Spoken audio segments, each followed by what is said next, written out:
स्वामी समर्थ. नमस्ते. ज्योतिष kitchen and recipe मध्ये आपले सगळ्यांचे मी अगदी खूप खूप मनापासून स्वागत करते. मी आज मस्त चटपटीत अशी कच्च्या केळ्याची रेसिपी बनवते आहे.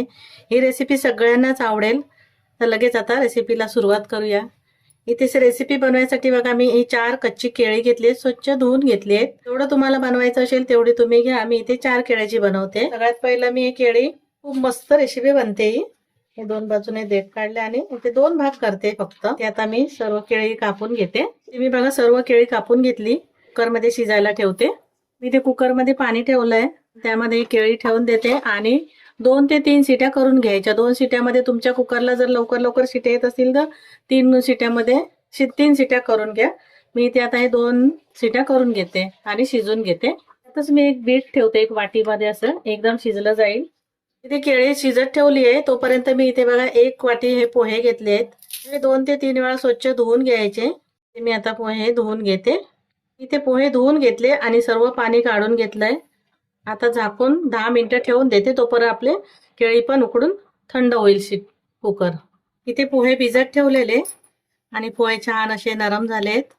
आता पोहे मी बाजूला ठेवते, तोपर्यंत कुकर थंड झाला. ही केळी पण थंड करून घेतली, शिजून घेतली ती. इथे बघा एकदम ठेवलं, गॅसची पण बचत आपली.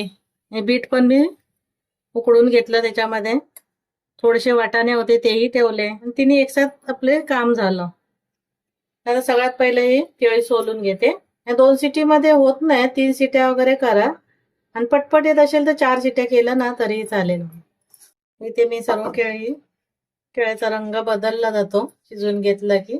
इथे मी सर्व केळीशी हे सोलून घेतली, सालं काढून घेतली. आता किसून घेते. मॅश करून घेतला तरी चालेल, पण मी इथे किसूनच घेते. तुकडे निघतात ना ते पण थोडेसे असे किसून घ्यायचं. इथे आता सर्व केळी मी अशीच किसून घेते. इथे सर्व केळी मी किसून घेतली. आता बीट आहे ना तो पण किसून घेते. अर्धा पाहिजे तर अर्धा घालू शकतात, कारण बीटने कलर थोडा बदली होतो. पण मी आता पूर्णच घालून घेते. छोटस आहे ना, नसेल आवडत तर थोडा अर्धा घाला तरी चालेल. इथे बघा पूर्ण बीट मी किसून घेतलंय आणि आता हे ठेवते थोडं मी बाजूला. मी थोडं बाजूला करून ठेवते आणि इथे घेते हे पोहे.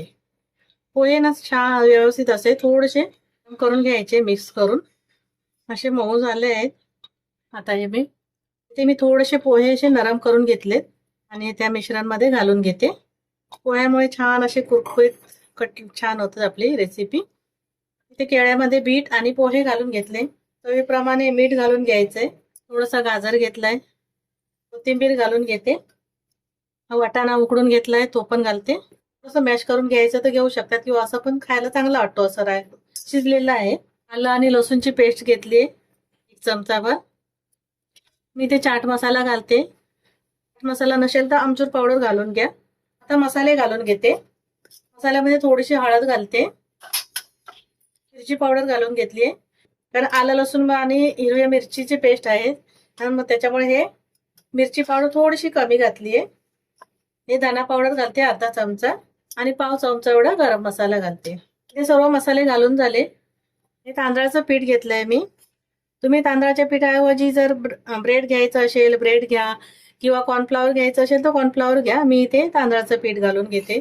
आधी जास्त घालणार नाहीये, 1 ते 2 चमचेच घालून घ्यायचं आणि व्यवस्थित आता असं मिक्स करून घ्यायचंय. इथे सर्व मिश्रण हे एकजीव करून घेतलं, व्यवस्थित असं मिक्स करून घेतलंय. थोडंसं हाताला तेल लावून घेते. आपल्याला जे आकारामध्ये बनवायचे आहेत ना तसं बनवू शकतो. गोल पाहिजे कसे पाहिजे. पीठमुळे पूर्ण कलर रंग बदललाय बघा. इथे असे पॅटीस बनवून घेतले बघ.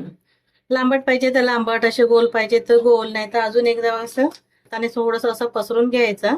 असं केलं तरी चालेल, ज्या तुम्हाला पाहिजे तसं.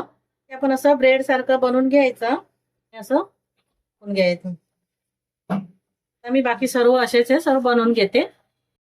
मी इथे बघा सर्व असे बनवून घेतलेत, थोडेसे गोल केलेत आणि बाकी हे ब्रेड सारखे केलेत, जसं ब्रेड असतो ना. आणि तेव्हा मी ब्रेड सारखं बनवून घेतलं आणि मध्ये कापून घेतलं. पण हे मी आता ना असंच ठेवते. आता घेऊया फ्राय करायला. फ्राय करायला घ्यायच्या आधी बघा मी इथे हा रवा घेतलाय. मी इथे रवा घेतलाय. तुम्हाला जर ब्रेड करून घ्यायचं असेल तर त्याच्यामध्ये सुद्धा करू शकता.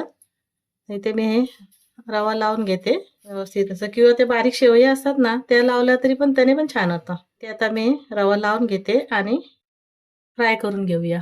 फ्राय करायसाठी इथे मी गॅसवर पॅन ठेवलाय, तुम्ही कढई ठेवा. जास्त तेलामध्ये फ्राय करायचे असतं तर जास्त करू शकतात. तळून घ्यायचे. इथे मी कमी तेलाचा वापर करून फ्राय करून घेते. थोडंसं तेल घालून घेतलं पॅन मध्ये. इथे आता तेल गरम झालंय, त्यामध्ये घालून घेते. गॅस मध्यम ठेवते, फ्राय करून घ्यायचे. तुम्हाला ज्या आकारामध्ये पाहिजे त्या आकारामध्ये बनवू शकते. आता एका बाजूने शेकले गेले, फ्राय झाले, मी परतून घेते. तुम्हाला जर पिठाचा वापर नाही करायचा असेल ना, पांढरे शुभ्र हवे असतील तर नाही बीट घातलं तरी चालेल. पण असं पण बीट कसं पौष्टिक असतं ना खाल्लेलं, असं खाल्लं जात नाही, मुलं पण खात नाहीत. कशामध्ये घालून दिलं तर ते बीट खाल्लं पण जातं. तुमच्या आवडीने ना घालायचं असेल तर घाला, नाही घातलं तरी चालेल. ते आता मी परतून घेतलं. दुसऱ्या बाजूने पण असं फ्राय करून घेते. मी ते दोन्ही बाजूने आलटून पलटून फ्राय करून घेतले.